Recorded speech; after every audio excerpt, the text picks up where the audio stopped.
पोलीसच्या कॅरेक्टरला मदत करते ती अर्थातच युनिफॉर्म. आणि तो चढवला ना की एखादा गबाळा माणूस सुद्धा अचानक ताठ होतो आणि त्याच्यामध्ये एक शान येते. मुळात मला महेश सर ॲक्टर म्हणून प्रचंड आवडतात. दिग्दर्शक तर ते आहेतच, पण मला असं वाटतं की त्यांच्यातल्या दिग्दर्शकांनी त्यांच्यातल्या अभिनेत्यावरती अनेक वर्ष अन्याय केला आहे. हॅट्स ऑफ त्याच्या कास्टिंगला की रेणुकाताई आणि महेश सरांचं कास्टिंग त्यांनी करणं. आणि मला असं वाटतं की एव्हरग्रीन काही लोक असतात पडद्यावरती, त्याच्यातली रेणुकाताई आहेत.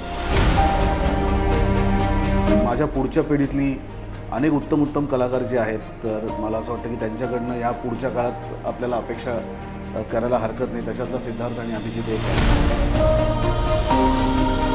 ते नरेशन माझ्यासाठी पहिलं आणि शेवटचं असतं. मग मी फक्त पाठांतरासाठी स्क्रिप्ट हातात घेतो, कारण तो अख्खाच्या अख्खा रोल तुझ्या नरेशनमधनं तुझ्यासमोर येतो. तुला चांगल्या पद्धतीने किंवा सर्व बाजूने एखाद्या घटनेकडे बघायला शिकवतात. तर मला असं वाटतं असे देव माणसं प्रत्येकाच्या आयुष्यात असतात.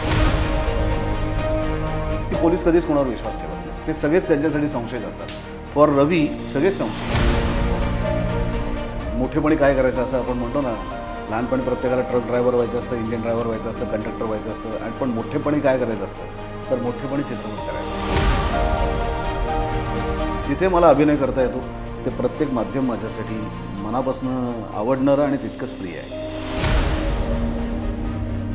तुझा माझा सिनेमा याच्यापेक्षा सुद्धा आपला मराठी सिनेमा ही भावना जेव्हा आपल्या मनात येऊन आपण विचार करायला लागू ना, तेव्हाच आपला सिनेमा मोठा.